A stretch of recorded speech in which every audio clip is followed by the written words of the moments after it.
ముఖ్యమంత్రి చంద్రబాబు నాయుడు నాలుగోసారి బాధ్యతలు స్వీకరించిన తర్వాత ఎన్డీఏ ఆధ్వర్యంలో ముఖ్యమంత్రిగా తొలిసారి ఢిల్లీ పర్యటన విజయవంతమైంది.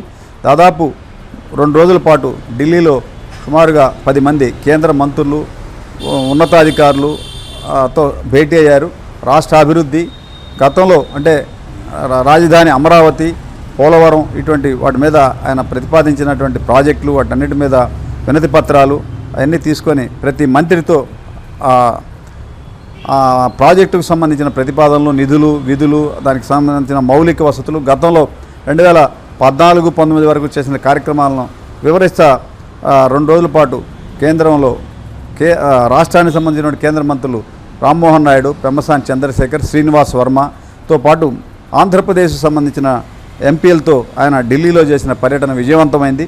దాదాపు ప్రతి ప్రాజెక్టుకి ఆమోదముద్ర తెలిపే విధంగా కేంద్ర మంత్రులు పాజిటివ్గా మాట్లాడారు. గతంలో అంటే 2014-19లో చంద్రబాబు నవ్య ఆంధ్రప్రదేశ్ ముఖ్యమంత్రిగా, తొలి ముఖ్యమంత్రిగా ఉన్న సమయంలో కూడా అనేక సార్లు ఢిల్లీ వెళ్ళినప్పుడల్లా వినతి పత్రాలు ఇవ్వడం పరిశీలిస్తామనే తప్ప ఇప్పుడు వచ్చినంత పాజిటివ్ మెసేజ్, అనుకూలమైనటువంటి వాతావరణం రాలేదు అని చెప్పని కొంతమంది ఢిల్లీ నుంచి చెప్తా ఉన్నారు. చంద్రబాబు నాయుడు ప్రతిపాదించిన ప్రతి ప్రాజెక్టుకి కేంద్రం సానుకూలంగా ఆమోదం తెలిపిందని ఢిల్లీ మీడియా కూడా ధృవీకరించింది. మచిలీపట్నంలో 60,000 కోట్లతో oil refinery company Indian oil కంపెనీకి ఆమోదం తెలిపారు. అదేవిధంగా అనేక కార్యక్రమాలు, ప్రధానంగా పోలవరం ప్రాజెక్టు, రాజధాని అమరావతి నిర్మాణం, తర్వాత రాజధానిలో చేపట్టినటువంటి ఔటర్ రింగ్ రోడ్డు, ఇటువంటి కార్యక్రమాలకు మౌలిక వసతులు మెరుగుపరచడానికి నిధులు మంజూరు చేయడానికి కూడా కేంద్రం సానుకూలంగా స్పందించినట్టుగా చెప్తున్నారు. మరోవైపు ప్రధానమంత్రి కార్యాలయం పిఎంఓ ఆఫీస్ నుంచి ప్రతి మంత్రిదే కార్యాలయానికి చంద్రబాబు నాయుడు ఇచ్చే వినతి పత్రాలకి పాజిటివ్గా మీరు వ్యవహరించండి అని చెప్పి ముందుగానే ఆదేశాలు వెళ్ళినట్టుగా చెప్తా ఉన్నారు. దీంతో ఆయన ఢిల్లీలో కేంద్ర మంత్రులు నిర్మలా సీతారామన్, నితిన్ గడ్కరీ, రాజ్నాథ్ సింగ్, అమిత్ షా, పీయూష్ గోయల్, శివరాజ్ సింగ్ చౌహాన్ ఇట్లా అనేక మంది కేంద్ర మంత్రులు, తర్వాత నీతి ఆయోగ్, ప్రణాళిక సంఘం ఉన్నతాధికారులు వీళ్ళందరితో జరిగిన భేటీలో రాష్ట్రానికి నిధులు వరద వచ్చే అవకాశం ఉందని చెప్తున్నారు. అయితే చంద్రబాబు వినతి పత్రం ఇచ్చిన వెంటనే నిధులు వస్తాయని చెప్పి నిధులు ఏమంటే వచ్చే పరిస్థితి కాదు. అక్కడ ఈ ఇచ్చిన వినతి పత్రాలకు అనుగుణంగా కొంత ప్రాసెస్, ప్రభుత్వం ఆడ నిధులు కేటాయింపు, బడ్జెట్లో ప్రతిపాదనలు ఇటువంటివన్నీ కూడా కొంత టైం పట్టుద్ది. సుమారుగా 3-4 నెలలు పట్టే అవకాశం ఉంది. ఇప్పటికిప్పుడైతే ఈ 4-5 నెలల్లో రాజధాని నిర్మాణానికి ఒక 5,000 కోట్లు, పోలవరం ప్రాజెక్టుకి ఒక 5,000 కోట్లు నిధులు వచ్చే అవకాశం ఉన్నట్టుగా చెప్తా ఉన్నారు.